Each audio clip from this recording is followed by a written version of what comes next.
Rajahmundry central jail నుంచి విడుదలైన దగ్గర నుంచి రాష్ట్రంలో ఉన్నటువంటి వైఎస్ఆర్ కాంగ్రెస్ పార్టీ నాయకులు, క్యాడరు ప్రతిరోజు నా ఇంటి దగ్గరికి వచ్చి నన్ను పరామర్శించి నాకు సంఘీభావాన్ని ప్రకటిస్తున్నటువంటి ప్రతి నాయకులకి నా హృదయపూర్వకమైన ధన్యవాదాలు ఈ సందర్భంగా నేను తెలియపరుస్తున్నాను. నేను రిలీజ్ కాకముందు కూడా 31వ తారీఖు అర్ధరాత్రి నన్ను అరెస్ట్ చేసిన దగ్గర నుంచి రిలీజ్ అయ్యే వరకు కూడా నేను రాజమండ్రి సెంట్రల్ జైల్లో ఉన్నా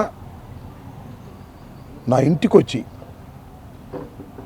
నా కుటుంబ సభ్యుల్ని, నా భార్యని, నా కూతుళ్ళని పరామర్శించి వారికి ధైర్యాన్ని ఇచ్చినటువంటి నాయకులకి, దానికన్నా మించి తక్షణమే స్పందించి జగన్మోహన్ రెడ్డి గారు మా ఇంటికి వచ్చి ధైర్యాన్ని ఇవ్వటమే కాకుండా రిలీజ్ అయ్యేంత వరకు ప్రతి క్షణం లీగల్ టీంతో ప్రతిరోజు ఒక బాధ్యతగా తీసుకొని లీగల్ టీంకి అలర్ట్ చేస్తూ వచ్చినటువంటి గౌరవనీయులు మాజీ ముఖ్యమంత్రి గారు, మా నాయకుడైన జగన్మోహన్ రెడ్డి గారికి, దానితో పాటు చాలా స్ట్రాంగ్ టీమ్గా తయారైంది legal team YSR Congress party. ఎందుకంటే కూటమి ప్రభుత్వం వచ్చిన దగ్గర నుంచి బెయిల్ వేయటం, క్వాష్ వేయటం, దీనిలో చాలా ఎక్స్పీరియన్స్ సాధించారు.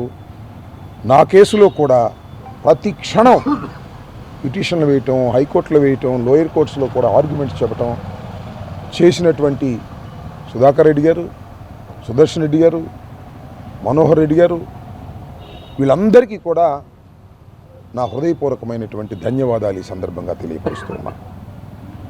అయితే 18 రోజులు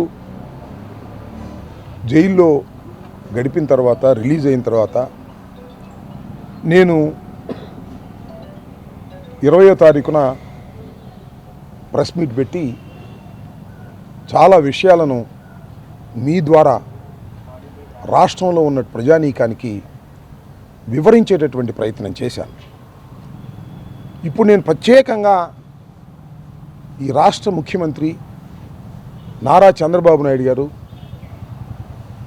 చాలా సీనియర్, సుదీర్ఘమైన కాలం ఉమ్మడి రాష్ట్రానికి, ఆంధ్రప్రదేశ్కి ముఖ్యమంత్రిగా పనిచేసినటువంటి వ్యక్తి, ఆల్మోస్ట్ ఆల్ భారతదేశంలో సీనియర్ పొలిటీషియన్ అయినటువంటి చంద్రబాబు నాయుడు గారిని కొన్ని సూటిగా ప్రశ్నించాలనేటువంటిది నా ఉద్దేశం. దానికోసమే ప్రత్యేకంగా ఈ మీడియా సమావేశాన్ని నేను ఆహ్వానించడం జరిగింది. మొదటి ప్రశ్న, నేను ఇక్కడికి వచ్చిన తర్వాత నాకు కొన్ని విషయాలు తెలిసాయి. నేను చాలా బాధపడ్డాను. అదేంటంటే 11:30కి నన్ను తీసుకువెళ్ళిన తర్వాత, 11:20 నిమిషాలకి నన్ను ఇక్కడి నుంచి అరెస్ట్ చేసి తీసుకువెళ్ళిన తర్వాత నా ఆఫీసుని, నా ఇల్లుని తగలేయాలని నిర్ణయించుకున్నారు. అది మాకున్నటువంటి సమాచారం ఇంట్లో ఉన్నటువంటి వారికి. అప్పుడు దాకా నా భార్య, నా పిల్లలు దానిలో ఉంటే వెనుక నుంచి ఎవరో సహాయం తీసుకొని స్కూటర్ మీద వెళ్ళిపోవాల్సిన పరిస్థితి ఏర్పడింది. మా ఇంట్లో నుంచి నా భార్య, నా కూతురు, నా మనవళ్ళు, మనవరాళ్ళు ఎక్కడికో వెళ్ళి తలదాసుకోవాల్సి వచ్చింది భయం పుట్టి. అంటే ఇల్లు తగలేస్తారు, బర్న్ చేసేస్తారు, సజీవ దహనం చేసేస్తారు అనేటువంటి రూమర్స్. నేను ఒకటి సూటిగా గౌరవనీయులైనటువంటి ఈ రాష్ట్ర ముఖ్యమంత్రి గారిని అడుగుతా ఉన్నా, ఆయనే బాధ్యుడని కూడా చెప్తా ఉన్నా. ఎప్పుడైనా పోలీసులు ఇంత నిర్వీర్యంగా ఉన్నారా? 4:30 గంటలకు నేను ప్రెస్ మీట్ పెట్టా. చేసింది పొరపాటు, ఆవేశంలో, స్పర్ ఆఫ్ ది మూమెంట్లో నేను మాట్లాడాను, అది తప్పు అని చెప్పా. ఖచ్చితంగా 5ంటికి దాడి ప్రారంభించారు. ఎప్పుడు ముగిసిందండి? 12 తర్వాత ముగిసింది. ఇంతసేపు పోలీసులు ఎందుకు నిర్వీర్యంగా ఉన్నారు నేను ఆరోపిస్తున్నా.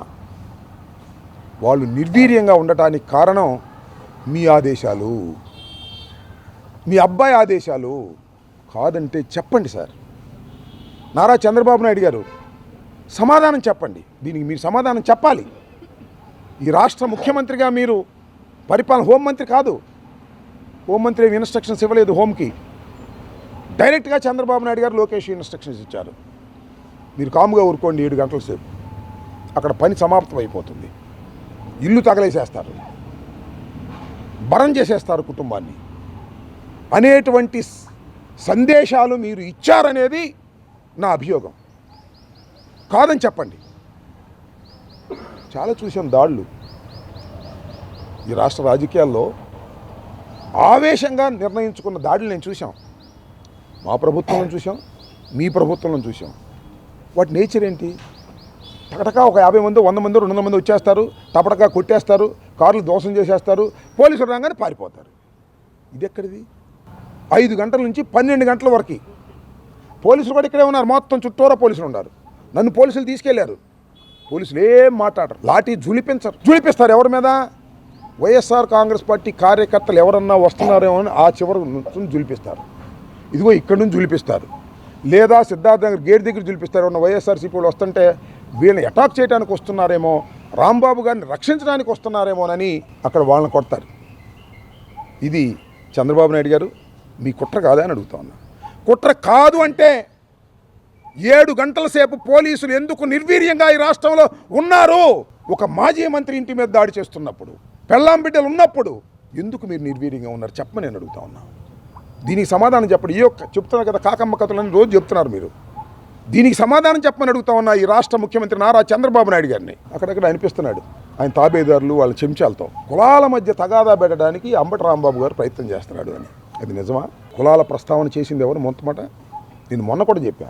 మీ ఆదేశం లేకోకుండానే కోర్టులో ప్రొడ్యూస్ చేసేటప్పుడు రిమాండ్ రిపోర్ట్లో అబద్ధాలు ఎందుకు రాశారంటున్నా.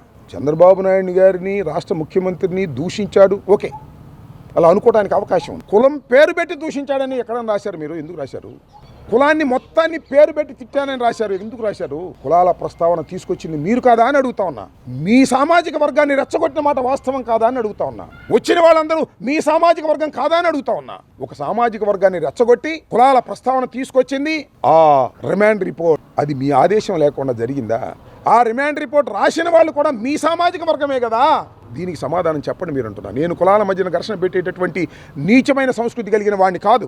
దీనికి ఈ రాష్ట్ర ముఖ్యమంత్రి సమాధానం చెప్పమని అడుగుతా ఉన్నా. ఈ 2, 3 ఉంది. 12:30కి తీసుకెళ్లారు, 10:20కి తీసుకెళ్లారు, లాకప్లు పెట్టారు. 2:30 నుంచి లాకప్ నుంచి బయటికి తీసి నన్ను ఫిజికల్గా హెరాస్ చేయాలని ప్రయత్నం చేశారు.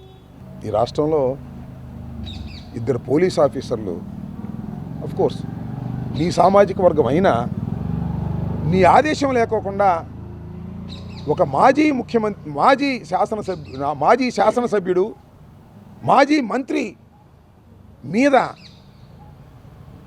ఫిజికల్గా అటాక్ చేయాలని అనుకుంటారా? నీ ఆదేశమైనా ఉండాలి, నీ కుమారుడు ఆదేశమైనా ఉండాలి. దీనికి కూడా సమాధానం చెప్పండి. 3వ ప్రశ్న. అర్ధరాత్రి 12:30 గంటలకి, 2:30 గంటలకి దీని మీద ఏమైనా ఎంక్వైరీ చేయగలరా మీరు?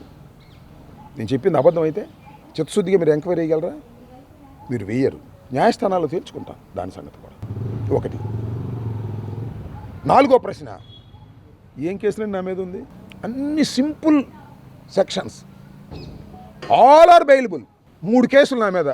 3 కేసులు కూడా BNS 35 Clause 2 ప్రకారం పోలీసులు నోటీస్ ఇచ్చి పంపవలసిన కేసులు. వ్యవస్థలను మేనేజ్ చేశారు. 18 రోజులు జైల్లో అట్టి పెట్టారు. పోనీ 3 కేసులు ఒకసారి పెట్టారా? పెట్టలా. ఒక కేసులో బెయిల్ రాగానే ఇంకో కేసు పెట్టారు, ఆ కేసులో బెయిల్ రాగానే ఇంకో కేసు పెట్టారు. నేను పరుష పదజాలం వాడను కానీ 18 రోజులు జైల్లో పెడితే ఏం చేయగలిగారా నన్ను? ఏమండి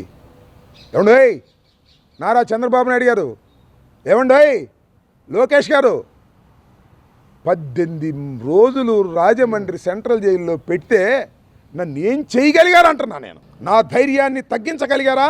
నా కమిట్మెంట్ని తగ్గించగలిగారా? మరింతగా పెంచగలిగారని కూడా ఈ సందర్భంగా నేను మనవి చేస్తాను. ఈ నాలుగిటికి చంద్రబాబు నాయుడు గారికి మనసుంటే, చంద్రబాబు నాయుడు గారి దగ్గర చిత్తశుద్ధి ఉంటే ఈ నాలుగిటికి సమాధానం చెప్పండి.